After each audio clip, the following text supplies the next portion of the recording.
You're still on Sahara TV. Welcome back. We now cross over to Nigeria to bring you a special guest who is going to walk us through what is going on the ground. We're crossing over to Kemi Okenyodo, who is the Executive Director of the CLEEN Foundation and Election Monitoring Group. You're welcome to Sahara TV, Kemi Okenyodo. Okay, and thanks for your time. Let me ask you, first of all, what is your organization looking for on the ground? CLEEN Foundation is monitoring the election. What exactly are you looking for? In CLEEN, we do not monitor the general electoral process. What we are particular about is the conduct of the security personnel, particularly the Nigerian police force during the election, on election day. Oh, I see. So your focus is just on security, is that correct? Yes, security. I still believe that you still have your eyes down, your eyes on other areas, being as these other areas are connected with the security of the poll, I presume. Yeah, we're part of the Nigerian Situation Room. So being embedded within the Nigerian Situation Room, we also, we get information from other groups that are deploying, looking at other areas of the electoral process also. So from there, we get feelers on what's happening with other components, and we try and identify certain activities that might be happening there that could trigger off security situations. Awesome. And yeah.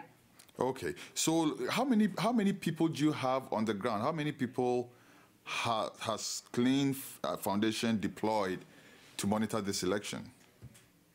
We've deployed slightly close to about, I think we have about close to slightly over 300 observers across the country, because we deployed at a rate of an average of about 13 to 14 per state, including the FCT. And then we also feed our own information, our checklist, into other observation groups. So apart from the groups we've deployed, we also get information from other groups. Okay, so in that light, let me ask you, have you seen or heard anything unusual both ways? Anything that's either exceptionally great, which deserves commendation, or something that's not that great, which we should be worried about? Both ways. Generally, performance of the security, particularly the Nigerian police force, is satisfactory.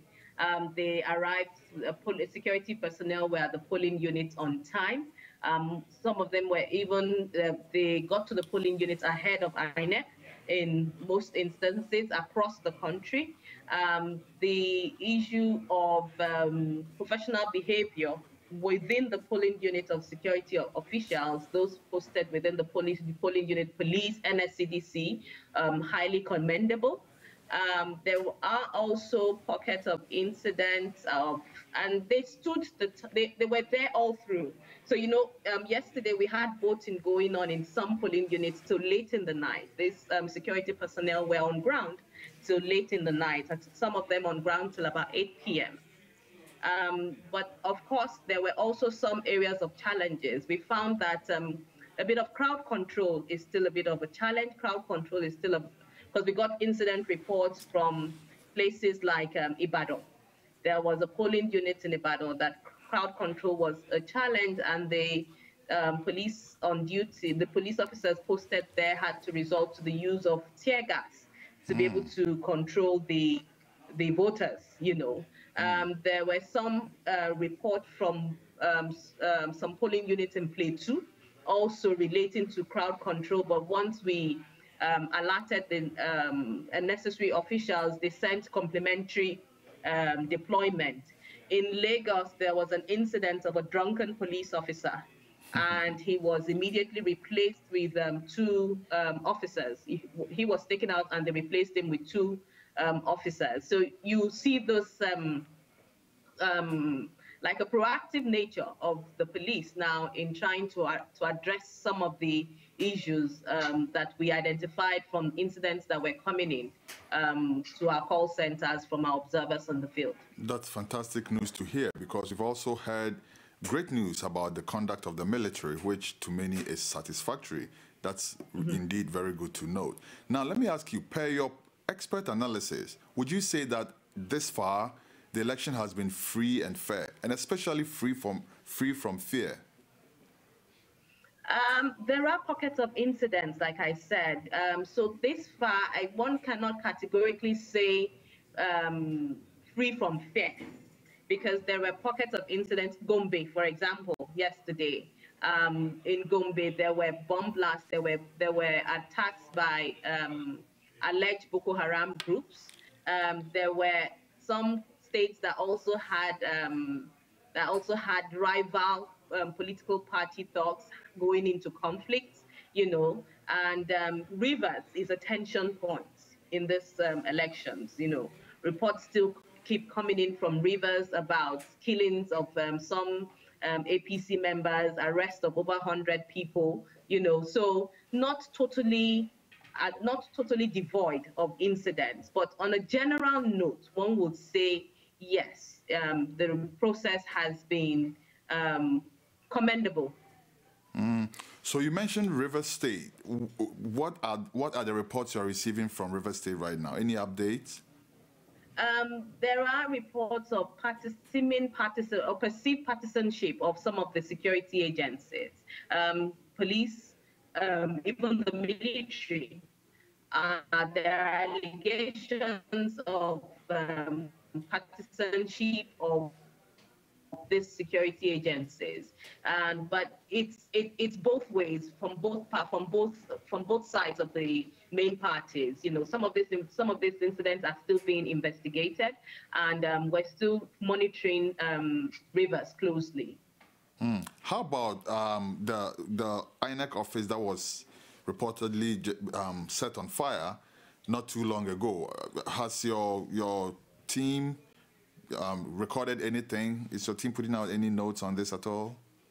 That's why I said my colleagues in the Southeast office are still monitoring and taking notes, calling around to get information, because we have a call center that is being operated from Imo, although we also have observers on ground in River State. So we're still calling and monitoring and getting our information to try and understand what exactly is happening, who is responsible. We're also told that there has been a demonstration also in front of the INEC office, so these snippets of reports are still coming in.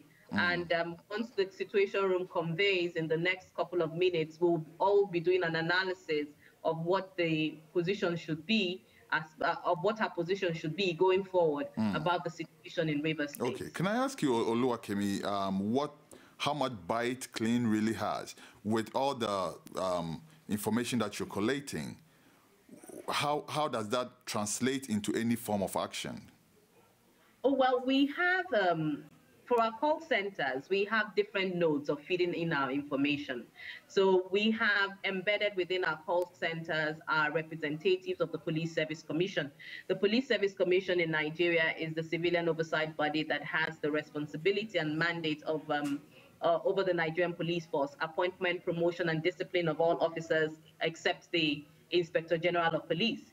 So we have embedded within our call center officers from the Police Service Commission. This helps us to document some of the incidents and take forward actions, take forward steps that needs to be taken in respect of some of the incidents that are recorded in our call center.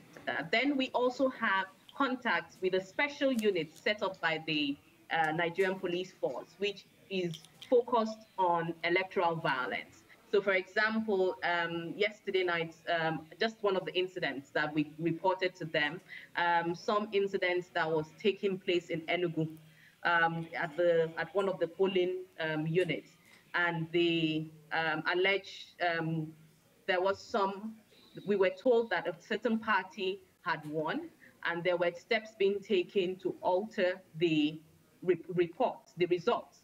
We immediately, my colleague in the Owerri office alerted me, and I told him to alert the officer responsible for the Southeast, which he did, gave him the information, and we follow up with them on steps that they take. They give us feedback. You know, we know that also the police were able to arrest some, in Oyo State, for example, some young people that were found with electoral material during the elections yesterday. They have been arrested, you know. So when we get some of this information, we pass to the police. Either if it's an electoral offense, if it's an information that borders on electoral offense, we channel it to the special unit that was set up by the IG.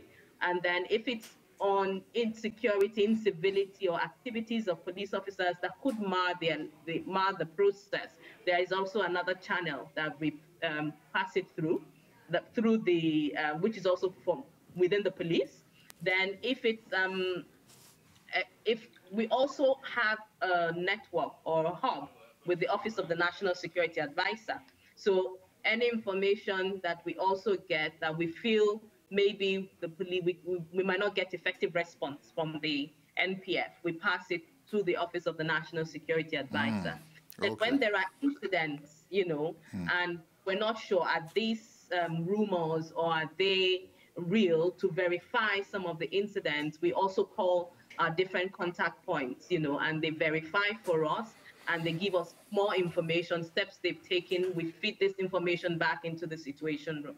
Okay, all right. So I'm actually rounding up with you right now, but I have some really quick questions. I hope we can crash it into as little time as possible.